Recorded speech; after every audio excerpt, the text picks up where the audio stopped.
नमस्कार। The logical classroom के इस लेक्चर में आपका स्वागत है। हमारा नाम है आशुतोष और आज के हमारे लेक्चर का टॉपिक है doctrine of severability and doctrine of eclipse under article 13, यानी आर्टिकल 13 के अंदर ग्रहण का सिद्धांत और पृथकीकरण का सिद्धांत। ये लेक्चर जो है ये जुडिशरी के एस्पिरेंट्स, यूपीएससी के एस्पिरेंट्स पॉलिटी में और यूजीसी नेट लॉ के एस्पिरेंट्स, इसके अलावा किसी भी एग्जाम में जहां पर इंडियन पॉलिटी पूछी जाती है उन सब के एस्पिरेंट्स के लिए बड़ा इंपॉर्टेंट है। साथ ही साथ जो लोग कानून जानना चाहते हैं, कॉन्स्टिट्यूशन के बारे में ज्यादा जानना चाहते हैं, उनके लिए भी ये टॉपिक बहुत इंपॉर्टेंट है। अब आइए बात शुरू करते हैं। तो बात शुरू होती है article 13 of the Indian constitution से। अच्छा, एक दिलचस्प चीज मैं बताता हूं आपको। आप हर बार सुनते होंगे जब संसद में कोई विधेयक आता है, कोई बिल आता है, तो और अगर पक्ष और प्रतिपक्ष दोनों एक साथ नहीं है उस मुद्दे पर, तो आमतौर पर प्रतिपक्ष यही कहता है कि ये बिल जो है वो असंवैधानिक है, अनकॉन्स्टिट्यूशनल है। तो जो अनकॉन्स्टिट्यूशनलिटी होती है, ये अगर कोई लॉ इस तरह का है जो कॉन्स्टिट्यूशन को वॉयलेट करता है, तो जुडिशरी के पास एक पावर होती है जुडिशियल रिव्यू की, जेआर की, जिसके तहत जो सुप्रीम कोर्ट होती है वो ऐसे विधेयक को निरस्त कर देती है, उसके उस पार्ट को निरस्त कर देती है जो कि संविधान के का उल्लंघन करे। उसको जुडिशियल रिव्यू कहते हैं। अब जुडिशियल रिव्यू का जो अधिकार है वो बहुत ब्रॉड है। उसी का एक एस्पेक्ट जो है वो आर्टिकल 13 के थ्रू आता है कि आर्टिकल 13 का इस्तेमाल करके भी जुडिशियल रिव्यू किया जाता है और कानूनों को निरस्त किया जाता है। इसके अलावा एक ब्रॉडर जुडिशियल रिव्यू भी है और उसमें अब तो बेसिक स्ट्रक्चर डॉक्ट्रिन लगती है। तो हम किसी और लेक्चर में बेसिक स्ट्रक्चर के बारे में बात करेंगे। आज का पूरा लेक्चर आर्टिकल 13 पर केंद्रित रहेगा। अब आर्टिकल 13 की बात करते हैं। यह क्या कहता है कि all laws in force in the territory of India. Laws in force का मतलब है कि ऐसे कानून जो लागू थे, कब? Immediately before the commencement of the sorry constitution, this constitution.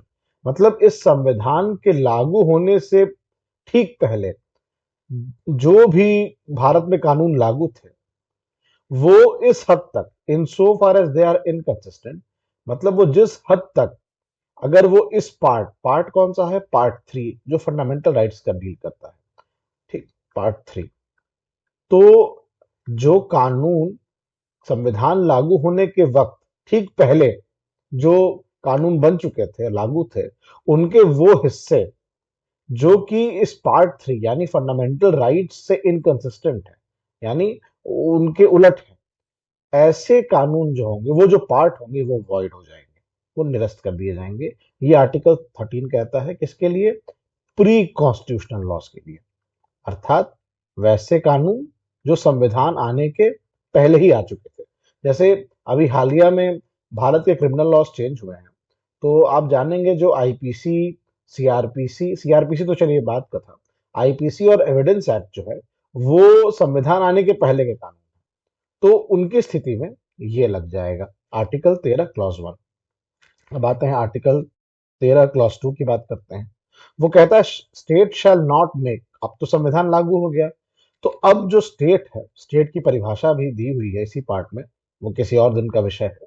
तो state shall not make any law which takes or abridges the rights conferred by this part, and any law made in contravention of this clause shall to the extent of the contravention be void। अर्थात जो state है, राज्य जो है, वो ऐसा कोई भी कानून नहीं बनाएगा जो कि इस पार्ट में दिए गए जो अधिकार हैं उनको अपोज करे, उनके खिलाफ हो। और ऐसा अगर कोई भी कानून बनेगा तो वो हिस्सा जो कि उन कानूनों के खिलाफ होगा उसको वॉइड, यानी उसको नल करा दिया जाएगा, वो एग्जिस्टेंस में नहीं माना जाएगा। तो इन दो जो क्लॉजेस हैं, इनका इस्तेमाल करके जुडिशरी जो है, सुप्रीम कोर्ट जो है, वो चेक करती है कि क्या जो लॉ आपने बनाया है वो फंडामेंटल राइट्स को वॉयलेट तो नहीं कर रहा है। अगर वो कर रहा है तो जुडिशरी उसको जिस भी तरह के हिस्से में आए, प्री कॉन्स्टिट्यूशनल हो या वो यहाँ पोस्ट कॉन्स्टिट्यूशनल हो, वैसा उसके साथ जुडिशरी बर्ताव करेगी। ठीक, ये तो हुई आर्टिकल 13 की बात। अब तो आर्टिकल 13 क्या कहता है? आर्टिकल 13 सेफगार्ड करता है, ठीक है, किसको? हमारे फंडामेंटल राइट्स को। किस लिए, कैसे करता है? वो इनकंसिस्टेंट डिक्लेयर करता है ऐसे लॉज को जो फंडामेंटल राइट्स के साथ इनकंसिस्टेंट हो, to the extent of inconsistency. पूरे लॉज को इनकंसिस्टेंट डिक्लेयर नहीं करता है, उन जिस लेवल तक वो फंडामेंटल राइट के विरोध में है, उस उतने ही लॉ को, उतने ही भाग को वो इनकंसिस्टेंट डिक्लेयर करता है। ठीक है, और हमने देखा कि ये प्री कॉन्स्टिट्यूशनल लॉ के लिए 13 क्लॉज 1 है और पोस्ट कॉन्स्टिट्यूशनल लॉ के लिए 13 क्लॉज 2 है। ठीक है, अब आगे बढ़ते हैं। अब आते हैं डॉक्ट्रिन ऑफ एक्लिप्स पे, यानी ग्रहण का सिद्धांत। ठीक, ये लगता है किस पे? प्री कॉन्स्टिट्यूशनल लॉज पे लगता है जो फंडामेंटल राइट्स को वायलेट करते हैं।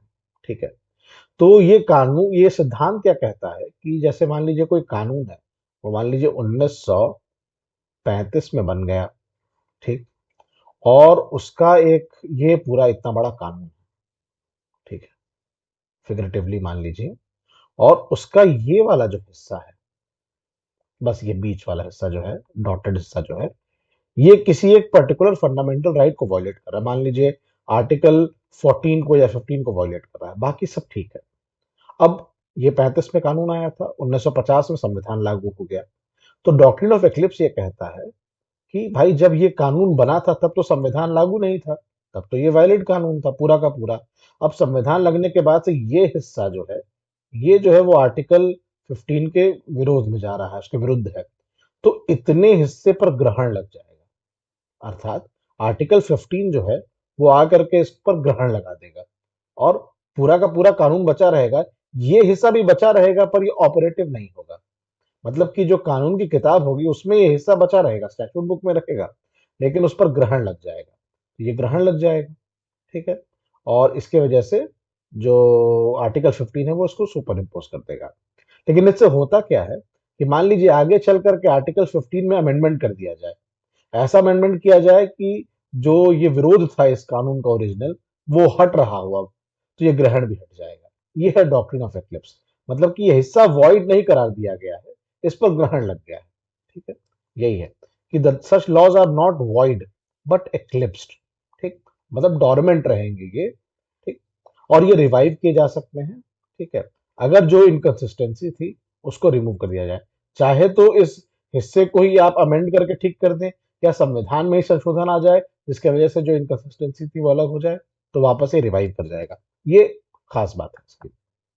ठीक, अब देखिए ये क्यों ग्रहण वाली बात हो रही है।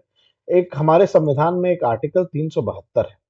ठीक है, तो जैसे अब आप, जैसे हमने बात की आईपीसी की, इंडियन एविडेंस एक्ट की, जो ऐसे कानून थे जो संविधान आने के पहले बन गए थे, तो संविधान के प्रावधानों के तहत तो बने नहीं थे, पहले से बने थे। तो ऐसे जो कानून हैं जो भारत में संविधान में आने से पहले बनाए जा चुके थे तब की विधायिका द्वारा, उनका कॉन्टिन्यूएंस जो है वो संविधान आने के बाद के भारत में कैसे हुआ, वो हुआ आर्टिकल 372 के तहत। ठीक, ये कहता है कि notwithstanding the repeal से, रिपीलिंग आर्टिकल है, ठीक है, but subject to the provisions of this constitution, मतलब इस कॉन्स्टिट्यूशन में जो जो दिया गया है उसके अधीन होने पर all the laws in force in the territory of India immediately before the commencement of this constitution shall continue in force therein until altered or repealed or amended by a competent legislature or other competent authority। तो article 372 कहता है कि अगर कोई भी कानून जो है वो भारत में संविधान आने से पहले लागू था, तो वो subject to the provisions of the constitution, मतलब वो संविधान के दायरे में रह करके, संविधान का ये दायरा है और अगर वो पुराना कानून था तो इसके दायरे में रह करके वो भारत में लागू रहेगा, जब तक कि उसको आगे चल करके विधायिका जो है वो अमेंड ना कर दे, हटा ना दे, कुछ ना कर दे। तो आर्टिकल 372 एम्पावर करता है पुराने लॉज को लाने के लिए, मतलब कंटिन्यू कराने के लिए संविधान बनने के बाद भी। ठीक, अब सवाल उठता है कि doctrine of eclipse pre constitutional laws पे क्यों लगता है। ठीक है, तो इसलिए लगता है क्योंकि वही जैसे मैंने बताया आपको कि ये जो कानून थे, सच लॉज जो प्री कॉन्स्टिट्यूशनल है, वो वैलिड थे व्हेन इनेक्टेड। जब इनेक्ट किया गया था उनको, तब वो एकदम वैलिड थे, क्योंकि फंडामेंटल राइट तब था ही नहीं, तो वॉयलेट किसको करते। अब जब कॉन्स्टिट्यूशन कमेंस किया गया, ठीक है, तो ये जो पुराने लॉज हैं, ये नए जो फंडामेंटल राइट्स गारंटी किए गए कॉन्स्टिट्यूशन में, उसके विरुद्ध में जा रहे हैं। ठीक है, तो ऐसे में ये वॉइड फ्रॉम द स्टार्टिंग तो हो नहीं पाएंगे, क्योंकि शुरुआत में तो वो सही थे। तो इसीलिए उनको केवल इनऑपरेटिव बनाया जाता है, मतलब एक्लिप्स किया जाता है। शुरुआत से कोई कॉन्ट्रावेंशन था नहीं, ना विधायिका के ऊपर कोई रोक नहीं थी कि आप ये कानून नहीं बना सकते हैं। तो उन्होंने तो सही बनाया जब बनाया। आपने बाद में मौलिक अधिकार दिए, और अब ये मौलिक अधिकार के विरोध में खड़े हो गए हैं। तो ऐसी स्थिति में हम उनको शुरुआत से नल तो मान नहीं सकते हैं, वर्ल्ड तो मान नहीं सकते हैं। तो हम उनको इनऑपरेटिव कर देते हैं, एक्लिप्स कर देते हैं। ठीक है। ठीक। तो फंडामेंटल राइट्स जो हैं वो प्रोस्पेक्टिवली काम करते हैं। ठीक है। और ये लॉज ओवरशैडो कर दिए जाते हैं। तो ये बात रही डॉक्ट्रिन ऑफ एक्लिप्स क्यों प्री कॉन्स्टिट्यूशनल लॉ पे लगाया जाता है। अब इस डॉक्ट्रिन ऑफ एक्लिप्स पे कई केसेस हैं। भिकाजी नारायण वर्सेस भिकाजी नारायण का केस, माफ करिएगा, महेंद्र लाल जैन का केस, दीपचंद का केस। जिस पे हम एक केस की चर्चा करेंगे, वो है Bhikaji Narayan Dhakras versus state of Madhya Pradesh. इससे आपको डॉक्ट्रिन ऑफ एक्लिप्स बहुत हद तक समझ में आ जाएगा। बैकग्राउंड क्या है इसका। एक CP and Berar motor vehicles amendment act था 1947 का, ध्यान रखिए 1947, यानी 1950 के पहले का। ठीक। और वो नेशनलाइजेशन की बात करता था मोटर ट्रांसपोर्ट में। ठीक है। अब पिटिशनर ने क्या कहा, कहा कि ये जो है वो फ्रीडम ऑफ ट्रेड है, आर्टिकल 19(1)(g)। तो आर्टिकल 19(1)(g) का जो है ये वॉयलेशन करता है। ठीक है। और इसको वॉइड डिक्लेयर कर देना चाहिए आर्टिकल 13(1) के तहत, क्योंकि ये इनकंसिस्टेंट है फंडामेंटल राइट से। 19(1)(g) के का वॉयलेशन कर रहा है, तो 13(1) लगा के आप इसको वॉइड डिक्लेयर कर दीजिए। अब जो सवाल था सुप्रीम कोर्ट के पास, की क्वेश्चन था क्या, कि ये जो कॉन्स्टिट्यूशन है, कॉन्स्टिट्यूशन का आने से क्या pre constitutional laws completely invalid और नल हो जाएंगे। ठीक है। तो इस पर जजमेंट दिया सुप्रीम कोर्ट ने। उन्होंने कहा कि प्री कॉन्स्टिट्यूशनल लॉज जो हैं, जो इनकंसिस्टेंट विद फंडामेंटल राइट्स हैं, वो नल एंड वॉइड नहीं, जो हमने पहले बताया आपको, जो नल एंड वॉइड नहीं है हर पर्पस के लिए, बट बिकम डॉर्मेंट। वही, जितना जो पार्ट है, to the extent of inconsistency, जितना उन लॉज का जो अंश है जो विरोध में है मौलिक अधिकारों के, उतना पोर्शन जो है वो डॉर्मेंट हो जाएगा, एक्लिप्स हो जाएगा। ठीक। तो क्या किया, this law is over shadowed and inoperative only as long as the conflict exists, but remain alive on statute books and can revive if the inconsistency is later removed। जैसे हमने आपको बताया था कि लॉ जो है वो स्टैचूट बुक्स पे तो रहेगा, बुक से नहीं जाएगा। तो या तो आप वो इनकंसिस्टेंसी रिमूव कर दीजिए, तो वापस से वो हिस्सा रिवाइव कर जाएगा। और या तो संविधान जो वो मौलिक अधिकार है उनमें ही कोई अमेंडमेंट हो गया अगर बाद में चल करके, तो वो रिवाइव कर जाएगा। अब एक सवाल आपसे उठेगा आपके ऊपर कि क्या मौलिक अधिकार में अमेंडमेंट हो सकता है कि नहीं हो सकता है। तो ये जिस दिन हम बेसिक स्ट्रक्चर डॉक्ट्रिन की बात करेंगे जिस लेक्चर में, उसमें हम इस सवाल पर फिर वापस लौटेंगे। अभी आप बस मान लीजिए कि अमेंडमेंट हो सकता है संवैधानिक अधिकारों में, मौलिक अधिकारों में। तो मौलिक अधिकारों में या तो अमेंडमेंट कर दिया जाए और उससे कंसिस्टेंसी हट जाए, इनकंसिस्टेंसी, या फिर उस जो पहले से ही उस एक्ट में दिक्कत थी उस पोर्शन में, उसको अमेंड करके ठीक कर दिया जाए, तो वापस रिवाइव कर जाएगा, मतलब वो खत्म नहीं हो रहा है। ठीक है। सिग्निफिकेंस क्या है इसका, कि it established the doctrine of eclipse on pre constitutional laws violating fundamental rights. ठीक। और ये कहता है कि वो डेड नहीं होंगे वो लॉज। ठीक है। तो लीगल कंटिन्यूटी रहेगी। ठीक। और बस वो इन्फोर्सिबल नहीं रहेंगे, अगर वो इनकंसिस्टेंसी हटा दी जाएगी तो वो इन्फोर्सिबल भी हो जाएंगे। ये बात है, याद रखिएगा। सबसे इंपॉर्टेंट पार्ट है कि वो डॉर्मेंट रहेंगे वैसे लॉज। ठीक है। स्टैचूट बुक्स में रहेंगे, मतलब कानून की किताब में वो रहेंगे। ठीक है। बस काम नहीं कर रहे होंगे, इनऑपरेटिव होंगे। और अगर इनकंसिस्टेंसी जो है उसको हटा दिया जाता है, तो वो वापस से रिवाइव कर जाएंगे। ये यही एक्लिप्स है। ठीक। अब आगे बढ़ते हैं। आगे बढ़ने से पहले, अगर आप इस लेक्चर के इस पायदान तक आ चुके हैं, तो हमें उम्मीद है आपको ये लेक्चर पसंद आया होगा। आप हमारे ये टेलीग्राम चैनल और व्हाट्सएप चैनल का क्यूआर कोड दिया हुआ है, इनको स्कैन करके आप हमारे इन चैनल्स को ज्वाइन कर सकते हैं। इससे फायदा ये होगा कि आपको अर्ली नोटिफिकेशन मिल जाएंगे, हमारे जो भी वीडियो आने वाले होंगे, आपको हम नोट्स प्रोवाइड करेंगे, कुछ भी क्वेश्चन आंसर जो है टॉपिक से रिलेटेड वो हम वहां देंगे, आपकी क्वेरीज होगी, डाउट्स होंगे, उसको रिजॉल्व किया जाएगा, और भी अलग अलग एग्जामिनेशन से रिलेटेड जो भी पॉइंटर्स होंगे वो हम वहां बताएंगे। आप सीधा संवाद हमसे स्थापित कर सकते हैं वहां पे, तो आप इसको देख लीजिएगा। अब आते हैं डॉक्ट्रिन ऑफ सेवरेबिलिटी, यानी पृथक्करणीयता का सिद्धांत। ठीक, ये क्या कहता है? ये लगता है पोस्ट कॉन्स्टिट्यूशनल लॉज पे। ठीक है,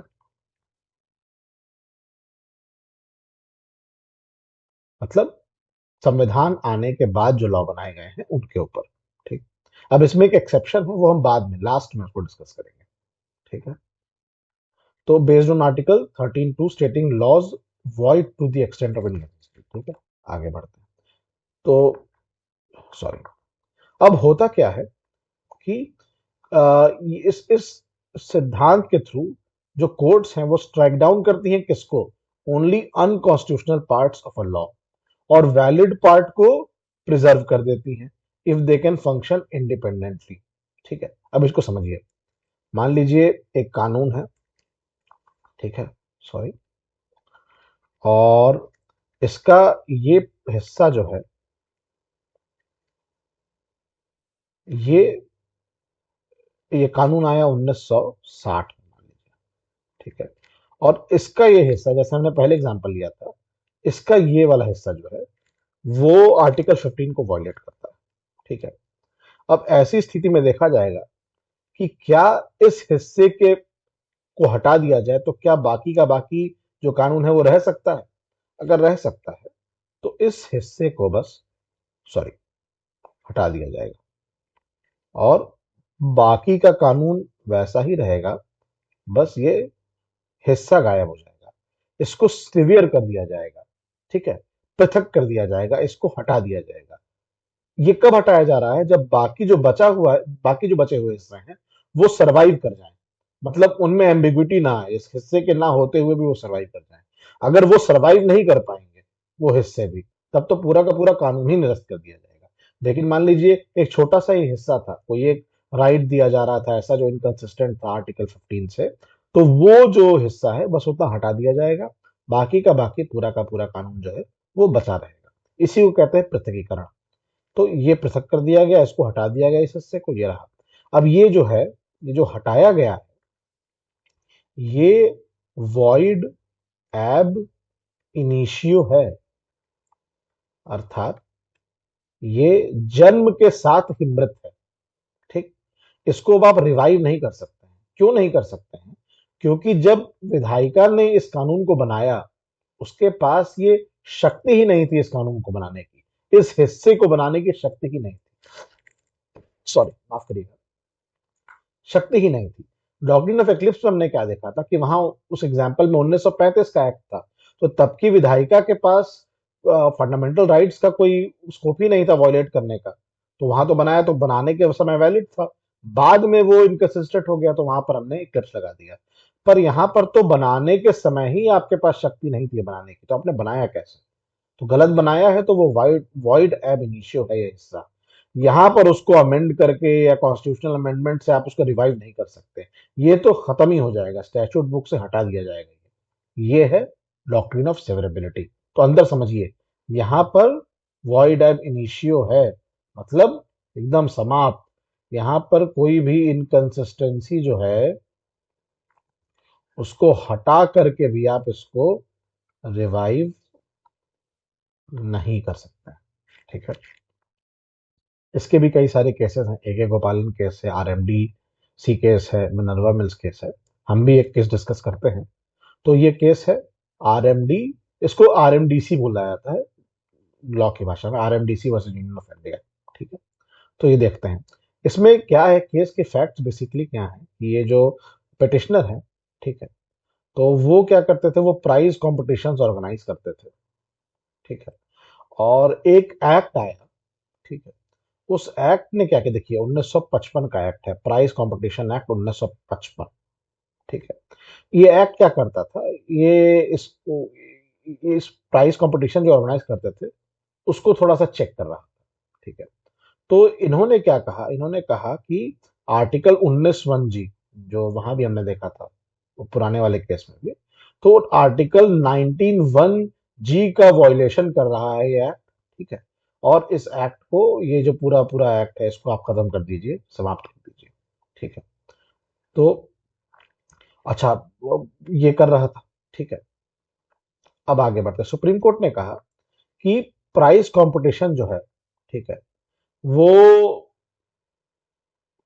सिर्फ गैम्बलिंग एक्टिविटीज की बात हो रही है यहाँ पर। ठीक है। और स्किल बेस्ड कंपटीशन की बात नहीं हो रही है।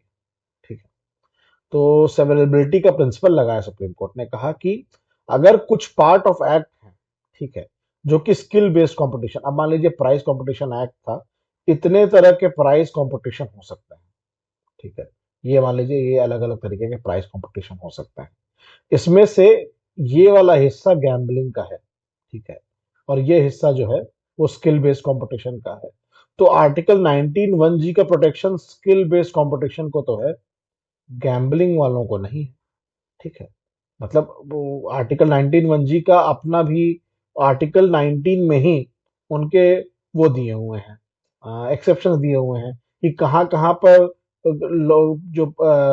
जो विधायिका है वो लॉ बना करके उस राइट को रेस्ट्रिक्ट कर सकती है। आर्टिकल 19 ही प्रोवाइड करता है।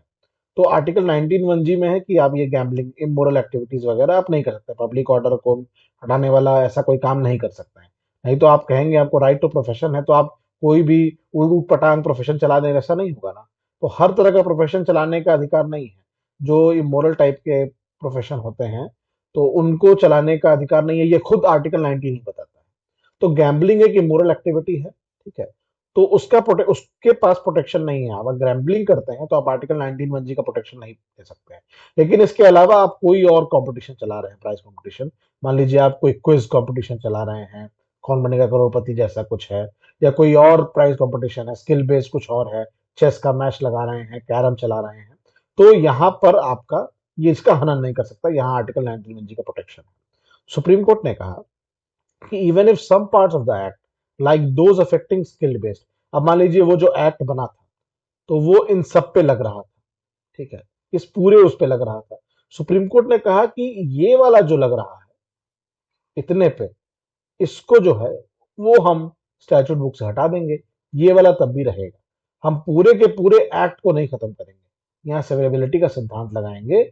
और ये क्योंकि ये तो वॉयलेट कर रहा है आर्टिकल 19(1)(g) को, ये वाला पोर्शन, तो इसको हम हटा देंगे स्टैट्यूट बुक से, ये बना रहेगा, सेवरेबिलिटी लगा दी। ठीक है। कहा क्या कहा कि even if some parts of the act like those affecting skill based competitions were invalid, those provisions could be severed from the valid provisions pertaining to gambling. तो गैम्बलिंग वाले प्रोविजंस वैलिड है, इनसे इनको सिवियर कर दिया जाएगा, सेवेबिलिटी लगाई जाएगी, इनको हटा दिया जाएगा।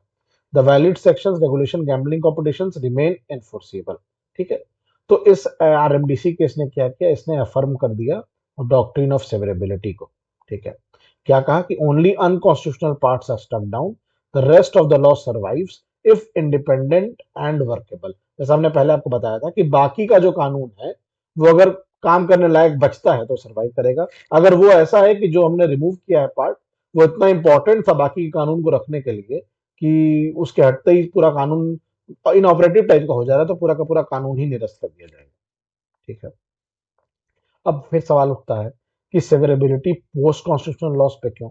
तो हमने जैसे प्री कॉन्स्टिट्यूशनल लॉ के केस में आपको बताया क्या क्या सिचुएशन थी, ऐसे ही पोस्ट में क्या है कि क्यों भाई, जब हमने स्टार्टिंग में ही बता दिया आपको कि फंडामेंटल राइट्स आ चुके थे इन इफेक्ट, और उसके बाद आपने ये लॉ बनाया। ठीक है। तो इसको प्री कॉन्स्टिट्यूशनल लॉ पे तो लगा ही नहीं सकते। ठीक है। वही जैसा हमने बताया कि क्योंकि at the time of creation वो तो वैलिड ही वैलिड था। ठीक है। तो इसलिए वहां पर हम स्प्लिट नहीं कर रहे हैं, केवल ओवर कर रहे हैं। और फंडामेंटल राइट्स प्रोस्पेक्टिव होते हैं। ठीक है। इसकी वजह से ये केवल पोस्ट कॉन्स्टिट्यूशनल लॉ पे, जब पोस्ट प्रोस्पेक्टिव थे और जब कॉन्स्टिट्यूशन लागू हो गया तो फंडामेंटल राइट्स लागू हो गए। उसके बाद अब आप कोई कानून बना रहे हैं जो इनकंसिस्टेंट है, तो उस इनकंसिस्टेंसी तक वो वॉइड एब इनिशियो, ये है इसकी बात। अब देखते हैं एप्लीकेशन इसका। तो जनरल बात कर रहे हैं, प्री कॉन्स्टिट्यूशन लॉ पे आर्टिकल 13(1) लगता है, एक्लिप्स हो जाता है, वॉइड नहीं होता है, और इन्फोर्स किया जा सकता है अगर इनकंसिस्टेंसी क्योर की जाएगी। तो क्या रिवाइवल पॉसिबल है? हाँ, अगर इनकंसिस्टेंसी रिमूव कर दी जाए तो रिवाइवल भी पॉसिबल है। पोस्ट कॉन्स्टिट्यूशनल लॉ पे आर्टिकल 13 क्लॉज 2 लगता है। लॉइड जो है वो वॉइड एब इनिशियो है, ठीक है। To the extent of contravention statute book में नहीं रखा जाता है, हटा दिया जाता है, कैन नॉट बी रिवाइव। अब यहां तक का जो डिस्कशन हुआ है, ये किसी भी कॉम्पिटेटिव एग्जाम के प्री एग्जामिनेशन तक के लिए इंपॉर्टेंट है, ठीक है। ये जनरल चार्ट है, इसको आप नोट डाउन कर लीजिएगा, ये जनरल चार्ट है। प्री में जब सवाल पूछा जाता है तो हम किसी भी कंपटीशन में, तो हम एक्सेप्शंस की बात नहीं करते हैं, जो जनरल प्रोविजन है उसकी बात करते हैं। तो इन जनरल यही हमको याद रखना है कि प्री कॉन्स्टिट्यूशनल लॉ पे एक्लिप्स लगेगा, पोस्ट कॉन्स्टिट्यूशनल लॉ पे सेवरेबिलिटी लगेगी, और जो भी उनके इम्प्लीकेशंस हैं, ठीक है। अब हम आगे बढ़ते हैं एक्सेप्शन के ऊपर। एक एक्सेप्शन है इसका, ठीक है। इस एक्सेप्शन को पढ़ने से पहले आपको हम बताएं कि जो हमारे कॉन्स्टिट्यूशनल जो फंडामेंटल राइट्स हैं, उनको हम दो ग्रुप्स में डिवाइड कर सकते हैं। एक जिनका प्रोटेक्शन जो है वो ऑल, यानी सबको मिलता है, और एक जिनका प्रोटेक्शन केवल सिटीजन्स को मिलता है, नागरिकों को मिलता है, ठीक है। ये जो आर्टिकल्स हैं, ये हैं आर्टिकल्स 15, 16, 19, 29 और 30। एक तो एग्जाम का सवाल यही बन जाता है अपने आप, ठीक है। लेकिन आपको याद रखना है कि सिटीजन ओनली राइट्स ये हैं, और बाकी सबके राइट्स ये हैं। मतलब जैसे फॉर एग्जांपल आर्टिकल 19 के जितने भी फ्रीडम्स हैं वो केवल सिटीजन के पास हैं, कोई नॉन सिटीजन उन फ्रीडम को क्लेम नहीं कर सकता है, ठीक है। तो ये हिस्सा एक रहा।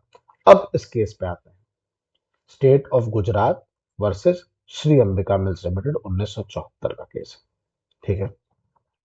अब इसमें क्या है, देखिए यहां पर बात हो रही है एक पोस्ट कॉन्स्टिट्यूशनल लॉ की, ठीक है। 1953 का एक्ट है, the Bombay labour welfare fund act, ठीक है।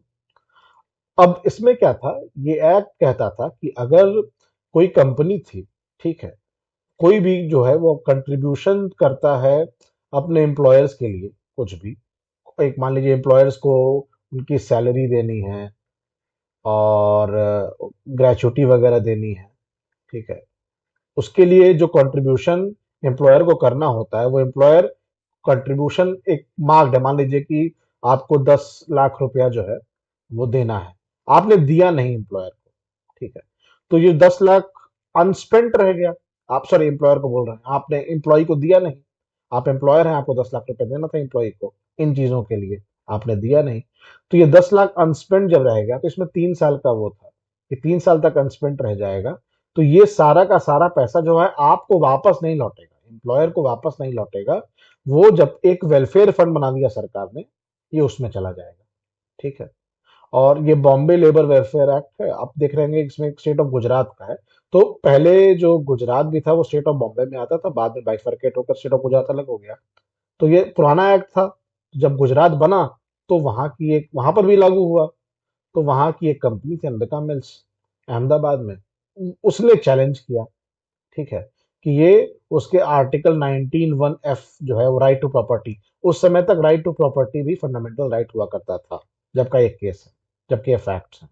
तो उनके राइट टू प्रॉपर्टी का हनन कर रहा है, इसलिए उसको वो कर देना चाहिए, वॉइड कर देना चाहिए, सेवरेबिलिटी हो जानी चाहिए, हटा देना चाहिए, ठीक। और अंबिका मिल्स एक कंपनी है, एक नॉन सिटीजन है, ठीक है। तो गुजरात हाईकोर्ट ने क्या किया, गुजरात हाईकोर्ट ने इसको स्टक डाउन ही कर दिया, कहा कि आप फंडामेंटल राइट एम्प्लॉयर का वायलेट कर रहे हैं, स्टक डाउन किया। उसके बाद स्टेट ऑफ गुजरात जो है उसने अमेंडमेंट कर दिया एक्ट का, और कह दिया कि ये जो अनपेड अमाउंट है, इसको हम अबेंडेंड प्रॉपर्टी ही मानेंगे, डिक्लेयर कर देंगे कि आपने जो पैसा नहीं दिया है, मतलब जो बच गया था, वो अबेंडेंड प्रॉपर्टी, मतलब वो आपकी प्रॉपर्टी ही नहीं है। तो अब आप उस पर राइट टू प्रॉपर्टी ही नहीं क्लेम कर सकते हैं। खैर, इस अमेंडमेंट का बहुत इंपैक्ट है नहीं आगे जजमेंट पे, क्योंकि जजमेंट तो ओरिजिनल फैक्ट पे ही है। लेकिन मीन वाइल ये गुजरात ने कर दिया था ताकि वो हाई कोर्ट के इस जजमेंट के ऑपरेशन से बच जाए, ये अमेंड कर दिया था गुजरात ने। ठीक है। प्रॉब्लम क्या थी ना कि ये जो पैसा आप निकाल के दे रहे थे वेलफेयर फंड में, इसके पीछे आप कोई ड्यू प्रोसेस टाइप की कुछ चीजें नहीं लगा रहे थे। ठीक है, सीधे उठा के दे रहे थे।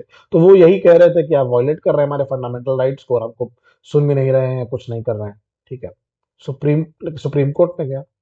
सुप्रीम कोर्ट ने क्या किया, इस अमेंडमेंट एक्ट को भी, ठीक है, और सबको कहा कि सुप्रीम कोर्ट ने कहा कि जो कॉरपोरेशंस हैं वो सिटीजन नहीं है आर्टिकल 19 के थ्रू। ठीक है। तो वो इनवैलिडिटी नहीं क्लेम कर सकते हैं इस एक्ट का based on the violation of fundamental rights which are only available to the citizen. इसमें आर्टिकल 19 भी है। ठीक है। तो इसके तहत एक नए तरीके का एक्सेप्शन क्रिएट हो गया। क्या हो गया कि डॉक्ट्रिन ऑफ एक डॉक्ट्रिन ऑफ सेवरेबिलिटी का एक्सेप्शन हो गया। ठीक है। कि डिफरेंट ट्रीटमेंट कर दिया सुप्रीम कोर्ट ने सिटीजन्स और नॉन सिटीजन्स के बीच में। कैसे किया कि अगर कोई लॉ है,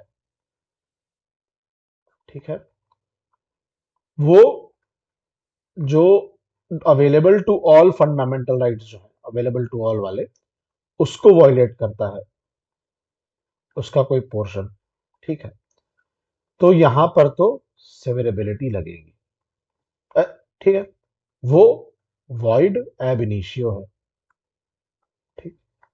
इनिशियो है, स्टैचूट बुक से वो हटा दिया जाएगा अगर कोई कि ऐसे फंडामेंटल राइट्स का वायलेशन कर रहा है। लेकिन अगर सिटीजन स्पेसिफिक राइट है और उसका वायलेशन कर रहा है कोई फंडामेंटल राइट, ठीक है, तो जो सिटीजन है और नॉन सिटीजन है, ठीक, सिटीजन के पास तो प्रोटेक्शन है, तो इनके लिए तो वो पोर्शन वॉइड होना चाहिए। जो नॉन सिटीजन है इनके पास प्रोटेक्शन नहीं है, तो इनके लिए वो वैलिड होना चाहिए। अब अगर ये वैलिड होना चाहिए इनके लिए और अगर हम उसको सिवियर कर देंगे, वहां से हटा देंगे, तो फिर वो तो लॉ बचेगा ही नहीं स्टैट्यूट बुक में, तो वो वैलिड कैसे रहेगा। इसके मद्देनजर सुप्रीम कोर्ट ने कहा कि यहां पर हम लगा देंगे क्या, यहां पर हम लगाएंगे एक्लिप्स। ध्यान दीजिएगा, ये एक पोस्ट कॉन्स्टिट्यूशनल लॉ है। सुप्रीम कोर्ट ने लगा कि हम एक्लिप्स लगा देंगे तो फंडामेंटल राइट्स, एक्लिप्स में क्या होता है, फंडामेंटल राइट ही ग्रहण लगा देते हैं उस पोर्शन पे। तो फंडामेंटल राइट्स जो हैं वो केवल सिटीजन के पास हैं इन सिचुएशंस में। तो केवल जब जब जो सिटीजन की बात आएगी तो एक्लिप्स लग जाएगा और वो पोर्शन इनवैलिड हो जाएगा। जैसे ही कोई नॉन सिटीजन आएगा तो वो पोर्शन ऑपरेटिव हो जाएगा। अगर हम सेवरेबिलिटी लगा देते तो ये तो नॉन सिटीजन के केस में ऑपरेटिव हो ही नहीं सकता था। यही बात इंपॉर्टेंट है कि ये एक एक्सेप्शन क्रिएट हुआ। तो usually courts severe unconstitutional parts, keeping the law valid for all. In Ambika Mills, it was held that laws violating fundamental rights, citizen-only fundamental rights, are void only against citizens. For non-citizens like companies, those law, sorry, remain valid and enforceable. ठीक है। ठीक। तो वही कहा कि clarified that a law cannot be declared void in rem, that is void for everyone just because it violates the rights exclusive to citizen। ये बहुत ही शानदार एक्सेप्शन है। तो जब मेंस में सवाल आते हैं आपको डॉक्ट्रिन ऑफ एक्लिप्स और सेवरेबिलिटी पे, तो आप जनरल प्रिंसिपल लिखने के बाद अगर आप इस केस को लिख देंगे तो ये मान के चलिए कि आपको एक्स्ट्रा मार्क्स मिलने ही मिलने हैं। क्योंकि इन जनरल जो लोग पढ़ाई करते हैं वो इस केस को ज्यादा ध्यान से नहीं देखते हैं, पर ये केस बड़ा इंपॉर्टेंट है सिटीजन नॉन सिटीजन के राइट्स के बीच में डिफरेंशिएट करने के लिए। ठीक है। तो वही इस केस में और बात हुई, वही corporation and non citizen do not have fundamental right under 19। तो यही सब जो बातें हमने आपसे कही। ठीक। अब इंपॉर्टेंस क्या है सेवरेबिलिटी और एक्लिप्स का। Both doctrines emphasise judicial restraint. ठीक है। तो लीगल पार्ट्स को प्रिजर्व करने के लिए वो बात करती हैं। और ये दोनों जो वो हैं सेवरेबिलिटी और एक्लिप्स, वो क्या करते हैं, इन एंटायर लॉ को इनवैलिडेट किए बिना, ठीक है, वो फंडामेंटल राइट्स को प्रोटेक्ट करते हैं। मतलब अननेसेसरी काम नहीं करते। ये नहीं कि इनकंसिस्टेंट कोई पार्ट है तो पूरे के पूरे लॉ को ही आप खत्म कर दें, वो ये नहीं करते हैं। वो जो बस इनकंसिस्टेंट पार्ट है उनको या तो एक्लिप्स करते हैं या तो सिवियर करते हैं, ठीक है। और ये जो है वो कॉन्स्टिट्यूशनल सुप्रीमेसी को सपोर्ट करता है। ये जो डॉक्ट्रिन्स हैं कि आप संविधान, कोई भी जो कानून बनेगा वो संविधान के अधीन बनेगा, ठीक है। और ये लेजिस्लेटिव इंटेंट को बैलेंस करता है। लेजिस्लेचर को हमेशा समझना पड़ेगा कि उसको कहाँ, उसका दायरा कहाँ तक है, वो कहाँ तक के कानून बना सकता है, ठीक है। तो हमने क्या देखा इसमें? हमने देखा कि आर्टिकल 13 जो है वो एक सेफगार्डिंग आर्टिकल है फंडामेंटल राइट्स के लिए, ठीक है। Doctrine of severability saves valid portions of laws, ठीक है, इनवैलिड को वो सिवियर कर देता है। Eclipse keeps pre constitutional law dormant until inconsistency is cured. और अंबिका मिल्स के केस में हमने सिटीजन और नॉन सिटीजन के फंडामेंटल राइट्स का डिफरेंस और उनपे इन दोनों डॉक्ट्रिन्स का कैसे एप्लीकेशन होना है वो देखा, ठीक है। तो आशा है ये लेक्चर आपको पसंद आया होगा। आप टेलीग्राम और व्हाट्सएप चैनल ज्वाइन कर लीजिएगा। और अगर आप हमारे ये वीडियोस देख रहे हैं, लेक्चर्स देख रहे हैं और आपको पसंद आ रहा है, तो आप इसको सब्सक्राइब जरूर करिएगा चैनल को। आपकी सब्सक्रिप्शन से हमें पता चलता है कि हमारे लेक्चर्स किस तरह के बन रहे हैं, अच्छे बन रहे हैं कि नहीं बन रहे हैं। और आपके जो कमेंट्स आते हैं वो भी एक तरह का प्रोत्साहन देते हैं हम लोगों को, और बताते हैं कि और क्या इम्प्रूव करना है, क्या नहीं इम्प्रूव करना है। आपको और किस टॉपिक पे लेक्चर चाहिए उसके बारे में आप कमेंट कर सकते हैं। तो आज के लिए बस इतना ही। धन्यवाद।